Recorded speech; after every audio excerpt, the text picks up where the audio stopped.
All right, we're recording this session. Dr. Lee Jones in the house with you, live and direct, southwest side of well, I guess now South Fulton, Atlanta, right? And now our discussion today is going to focus around democracy. First, let's acknowledge that the last part of this class is titled Comparative Politics. The last part of this class is called Comparative Politics, right? Chapter 8, which is what we're talking about now, is concerned with the nature of democracy. Chapter 9 looks at how the people intersect with their government in the form of interest groups, political parties, and elections.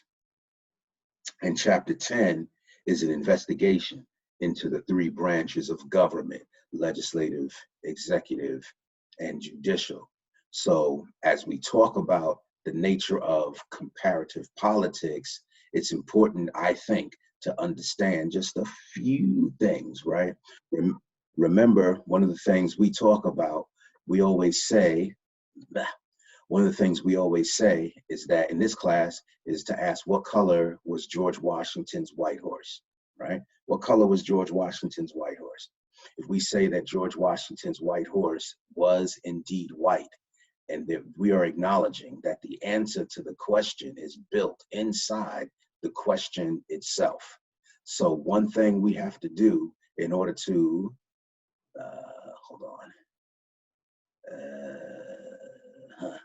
hold on for just a second. Let's see how I can help these young people out here. Hold on. Okay, wait a minute. Let's do it this way. Hold on, let me pause for a second. A couple of you young folks are asking a little something here. So let me see if I can help them out. We'll get right back to it in just a second.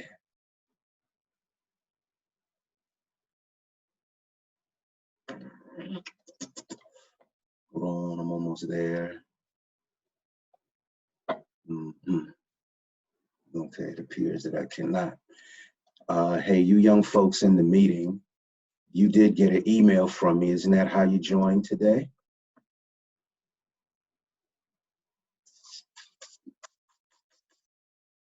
I think that's the way this thing works, right? All right. Well, oh, in the junk mail, huh? Okay, that's a good. All right, let me tell some of your friends there. Hold on. I have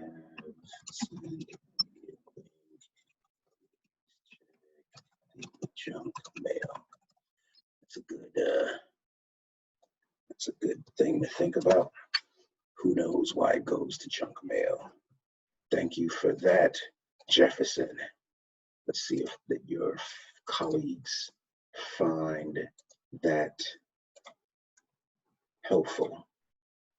All right, that's enough of that. All right, let's get back to it. No more interruptions. This thing cuts me off in, it cuts me off in like 30 minutes. Okay, now what we were saying is in order to understand the thing, you want to understand the term that is used to describe that thing, right? Remember that one of the tricks of political analysis often is to understand the terms. If you can understand the meaning of the word, then you can understand what's being explained, right? So we want to understand what comparative politics is then, right? So,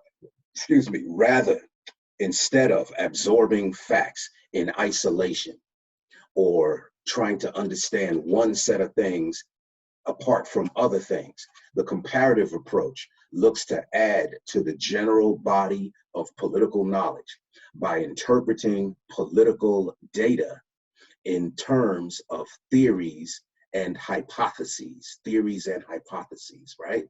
Comparison is significant mainly because it is explanatory in nature. It's looking to explain the nature of reality. Comparative politics does not attempt to provide a definitive explanation. It tries not to, it does not attempt even to provide a law of political behavior. Instead, when we talk about the next 3 chapters, comparative politics is the purpose rather of comparative politics is to understand the political processes at work, right? It is a more satisfactory, a more effective way of gaining an understanding of politics, more satisfactory, one would say, than studying individual systems or describing individual political acts, political actors, one in isolation from the other, right?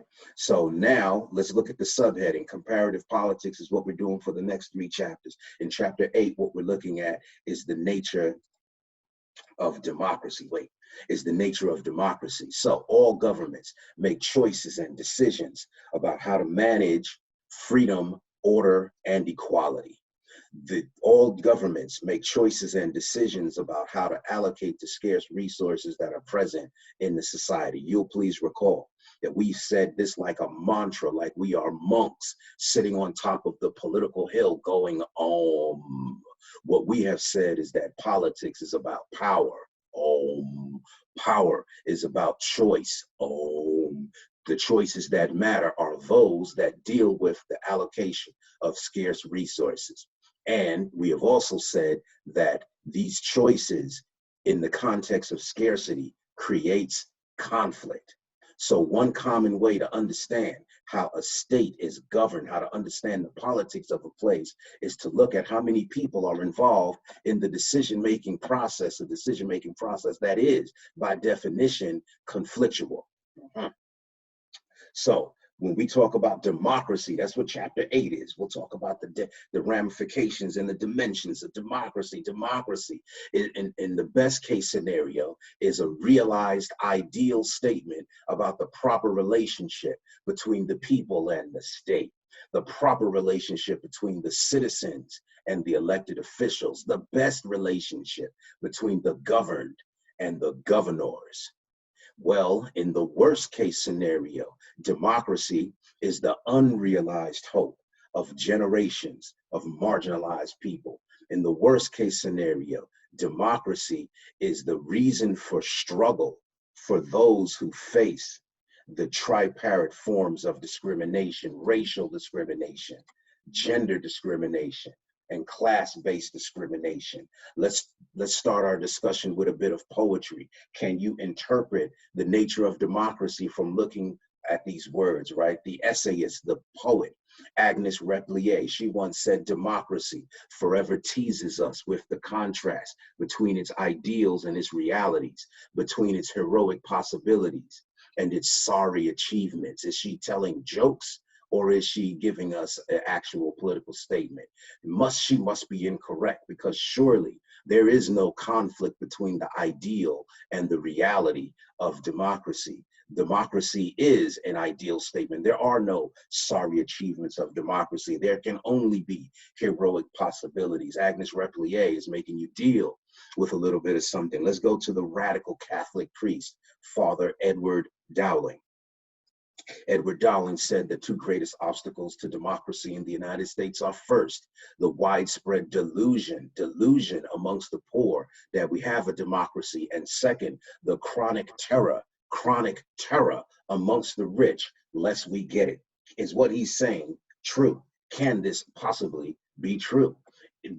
Are rich people suffering from chronic terror that this country might actually become a democracy? Are poor people suffering from a widespread delusion that this place is a democracy? We'll do some more poetry in just a second. So when we talk about comparative politics, what we're looking to do is study and to engage in the study of variety in government, right? Remember earlier in the class, we looked at the dialectical method. I was being goofy, I admit, at the time, but what I did is I was giving you an example of this essay written by C.L.R. James, right? Where he metaphorically takes a quarter, puts it on the table, and in that act, he's looking at how the act of creation is the act of negation. He's being dialectical in his work, right? mean, that's the name of the essay, right? You'll remember that we looked at the Marxist way of understanding things, right? Where socialism comes from. And we looked at dialectical materialism to look at how the thesis interacts with the antithesis to create a new synthesis. Well, that is what we're doing in the study of comparative politics. Look at that second bullet point. Comparative politics is the effort to understand a thing by comparing that thing to something else. What are you looking to understand? Well, you're looking to understand how legislatures work. You're looking to understand the procedures by which laws and Supreme Court decisions are made, which dominate how we live our life. What are you looking to understand? What are you looking to compare? If you can compare the head of state in the United States, for example, and the American response to the coronavirus, and then you look at the head of state for a place, let's say, I don't know, let's even, I don't know, somewhere like it's Italy, and look at what Trump did and look at what the Italian prime minister did. And then you can understand why the pandemic is so hard, just for example, right? So if you're looking to understand political systems by comparing, one political system to another, the best way to do that is to classify governments within and between the comparison. And so the major classification that we're talking about here is democracy. Let us define it.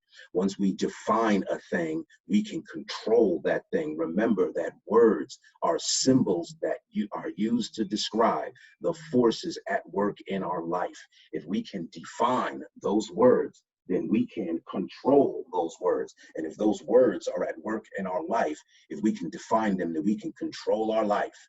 The effort to define is the effort to control our lives. What is democracy? The root of the word demos and kratine, right? Or the people and to rule. So the word democracy literally means the people rule. When we talk about democracy, we are talking about the ideal statement of the relationship between the governed and the governors, and the nature of democracy, because it allows the people to participate, given the supposition of the Rousseau concept, right? Jean-Jacques Rousseau. He writes this book called The Social Contract, in which he says that there is something called popular sovereignty, which means that the people are the ultimate source of power for the government. So democracy then, because it means that the people are involved in the decision making, it gives legitimacy to a government. Now the government can create false democracy. You'll remember with me Saddam Hussein. I believe it was 2002, December 2002, he held himself up for an election. He knew he was being threatened by invasion by the Bush administration. And so December 2002, he calls an election. He is reelected by something like 99.999% of the people. And then he says, wait a minute, you can't invade me because I'm the democratically elected leader of Iraq, right? So the democracy then gives legitimacy to a government, even if it is imagined. Look at that Winston Churchill quote. Winston Churchill once said, you remember Winston Churchill, right? One of the heroes, one of the gentlemen, one of the commanding figures in the successful fight against the Nazis in World War II, something we covered when we talked about fascism. Winston Churchill, Prime Minister of England, he once said the best argument against democracy is a 5-minute conversation with the average voter. That's a joke, but I want you to think about that. All right, some of the key elements of democracy. The first thing you have to have in place in order for you to justifiably call your system democratic is to say that there are free and fair elections, that people who want to participate in the decision-making process by voting have the ability to do so. And so free and fair elections implies the existence of universal participation, meaning everybody who has the opportunity to participate. Let me let somebody else in, right? Universal participation. We're also talking about majority rule, where majority rule indicates that you're making a decision based on, somebody's trying to get in, I can't click the button. All right, and then a majority rule means that you arrive at a decision or an outcome in an election by having a 50% plus one vote. right? And then political equality means everyone's vote is counted equal, right? The key element of democracy would be to say that you have two-way communication between the people and their government, that the government can talk to the people, and then the people can also talk to the government, and both are responsive, right? Where responsiveness means that the government is doing things that the people want done. Even before we get into the specifics of chapter 8, I like to do a bit of comparative poetry so that we can understand comparative politics. I bring to you Walt Whitman. I don't know if you've heard of Walt Whitman. He's not exactly obscure. Walt Whitman, in the year 1892, wrote this poem called For You, O Democracy. Read it with me and let's think about the ideal nature of democracy, the best case scenario for democracy. Walt Whitman says, come, I will make the continent indissoluble. I will make the most splendid race the sun ever shone upon. Race, not white people, black people, unless you know something about Walt Whitman that I don't know, but race as in nationality is where he's going. I will make divine magnetic lands with the love of comrades, with the lifelong love of comrades. I will plant companionship thick as trees along all the rivers of America and along all the shores of the Great Lakes and all over the prairies. And I will make inseparable cities with their arms about each other's necks. Not arms about each other's necks as in choking each other, right? But arms about each other's necks in a loving embrace by the love of comrades, by the manly love of comrades. Walt Whitman says, for you, these from me, O democracy, to serve you, my femme, my love, my wife, my femme. For you, I am trilling these songs, trilling, trilling, right? So for Walt Whitman, you'll see that democracy is an ideal state, that for Walt Whitman in this poem, democracy is an ever-present truism.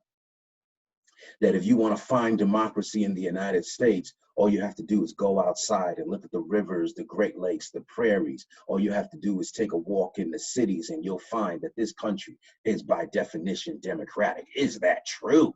I mean, it might be true for some people, but for other people, there's the reality of discrimination in this country. You'll remember with me that for, let's say around 100 years after the end of the Civil War, this country regaled African Americans to something worse than second-class citizenship in the name of segregation. So from Walt Whitman in 1892, I bring you the 1963 speech by George Wallace, the segregationist governor of the state of Alabama. Read this quote with me and let's compare what Wallace says to what Walt Whitman says.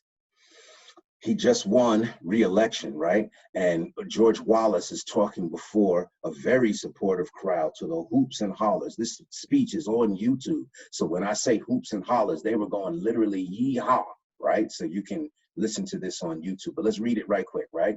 George Wallace said, it is very appropriate that from this cradle of the Confederacy, that this very heart of the great Anglo-Saxon Southland, that today we sound the drum for freedom as have our generations of forebearers before us time and time again through history. He's talking about, freedom.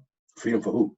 Let us rise to the call for freedom-loving blood that is in us and send our answer to the tyranny that clanks its chains upon the South, the tyranny of the federal government making segregation laws.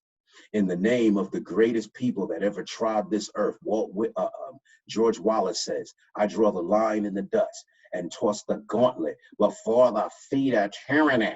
And I say segregation now, segregation tomorrow, segregation forever. You know, folks said, woo, yeehaw, right? So when we look at George Wallace here is telling us that democracy is something that belongs to one group of people, but democracy is not something that belongs to everybody in the country. Well, remember, Martin Luther King counters it. He says, we are all caught in the inescapable network of mutuality, tied in the single garment of destiny. Injustice anywhere is a threat to justice everywhere. So now let's compare Walt Whitman to George Wallace, and then let's turn our attention to the Harlem Renaissance poet extraordinaire, Langston Hughes, in 1949. In a poem called Democracy, Langston Hughes tells us, democracy will not come today, this year, nor ever through compromise and fear. Langston Hughes says, I have as much right as the other fellow has to stand on my own 2 feet and own the land.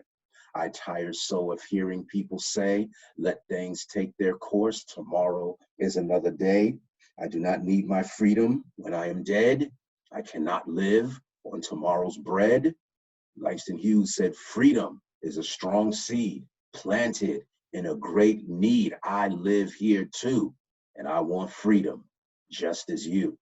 So comparing the 3, Langston Hughes is telling us, in comparison to Walt Whitman, no, freedom is not something that's ever present, as ubiquitous as going outside and looking at the prairies and the rivers and the lakes, right? Look at this picture. You got folks here that look as if, well, I want you to see in this picture a dichotomy, right? The poster proclaims that this country has the world's highest standard of living. And then look at the look on these folks' faces. Do they look like they're, enjoying high standard of living? Look at the smiles on the people's faces in the car. The nuclear family, dad is smiling, mom is smiling, daughter is smiling, the son is smiling. Look at the dog with his lips outside the car. The dog is smiling. Well, look at this child's face. I don't know if you can see it here, but look at that child's face with the not bad looking bomber jacket on, right? Is he smiling? Any other people smiling? Look at how close they are pressed to each other. People don't stand chest to back to each other unless they're lining up for something that they absolutely need. So on one hand, you have a statement rather of democracy that presupposes life is just fine, that everything is a-okay. And then on the other hand, you have a form of democracy that says that life is an experience of want, that life presupposes the necessity of struggle. I'm offering that to you because when we do comparative politics, what I want us to think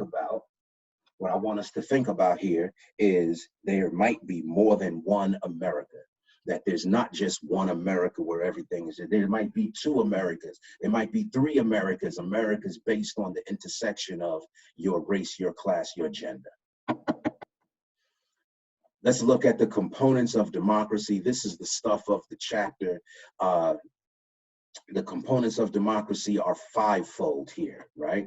When we talk about the components of democracy, we are saying that democratic government is one in which the people and the government are connected, both in terms of the output of government and the inputs that governments receive.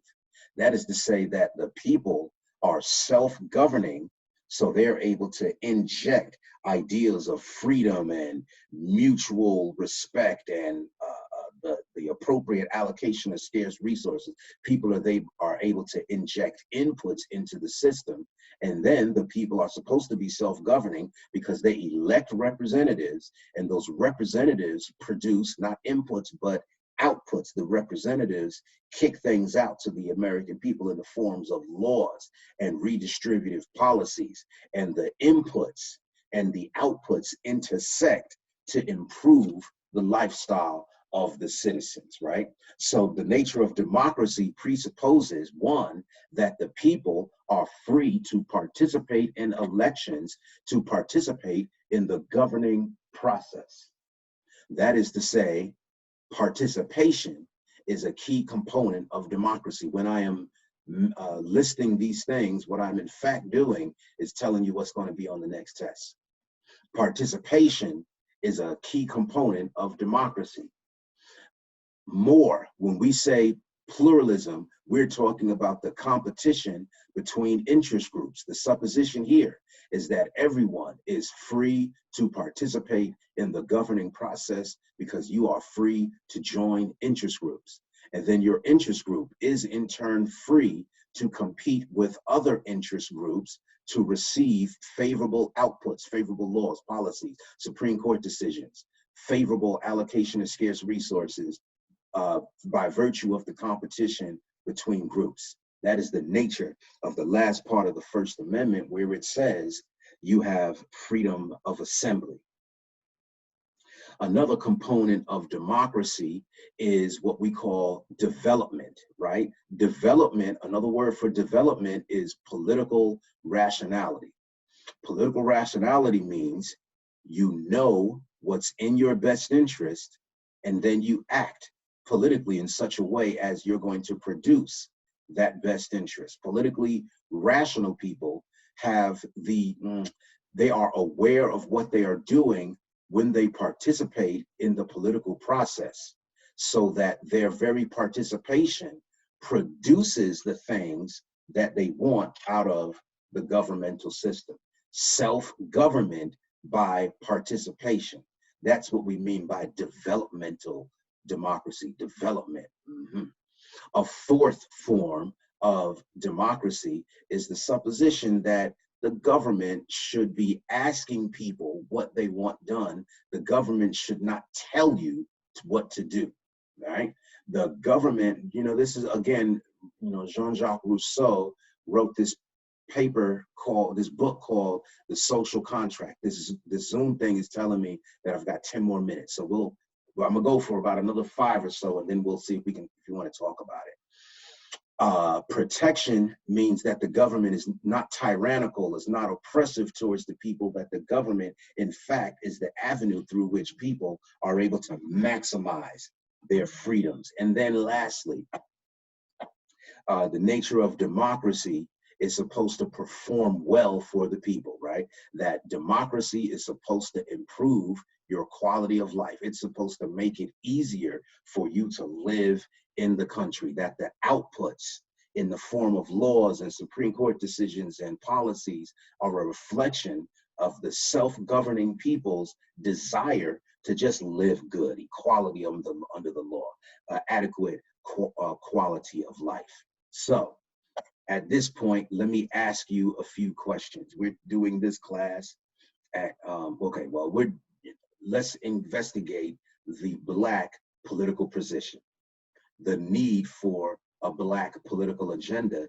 in given the nature of democracy. Let's look at some benchmarks, and I want you to think about how Black folks are doing in the country.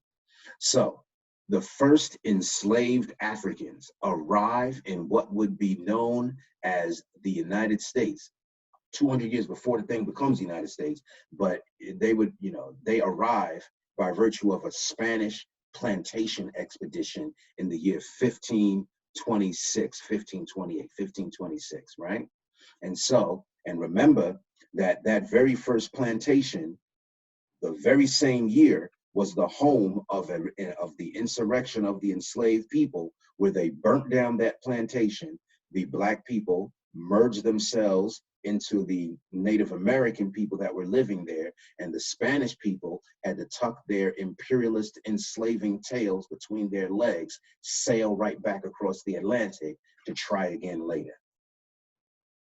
400 from 2020 as the benchmark, 494 years after the first enslaved Africans arrived in what they call the New World. How Black folks doing, right?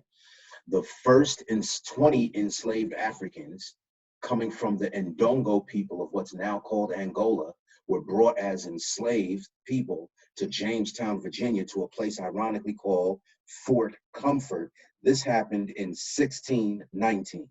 We are 401 years after that event, 401 years after enslaved Africans come to the place that would turn into the United States. How are Black people doing? From 1526, if that's our benchmark, up until the end of the Civil War, that's 339 years of slavery in the United States. Did you get over that yet, right? Are you done with, slavery? Or isn't it more likely that there's a certain epigenetical, transgenerational factors of, discrimination and race-based, inequalities that are built into your DNA? The U.S. Constitution is supposed to be the organ for democracy. It is the thing that makes this country more democratic than other places. And this thing has been in existence for 232 years. How has the U.S. Constitution served, on balance, Black people throughout the centuries? You are right now about 103 or 104 years, well, 103 years, your communities rather have suffered through 103 years of Jim Crow laws and segregation and black codes. How you doing? You are about 54 years after the signing of the Civil Rights Act of 1964, which ends legal discrimination in the country. How are you, how are black people doing, right? You had 8 years of the Barack Obama presidency. Did his presidency create more democracy for you, or did it do something else? Trayvon Martin, just as an example, Trayvon Martin was stalked, and attacked and murdered, shot in a downward position while he was on his back, right? Shot by the coward George Zimmerman. And George Zimmerman, as recent as 2018, was holding signings where he was making money. He was charging people for his signature. And you'll recall that George Zimmerman, it sounds like I'm making it up, but George Zimmerman was signing packages of Skittles. He was signing the brand of iced tea that Trayvon Martin was carrying. He's making a mockery of Trayvon Martin. So 5-6 years after the murder of Trayvon Martin, how are black communities doing? All right, I'm going to end our recording now. And let me see, how do you end the recording? All right, I'm going to end the recording now. Thank you for attending. This has been Dr. Lee.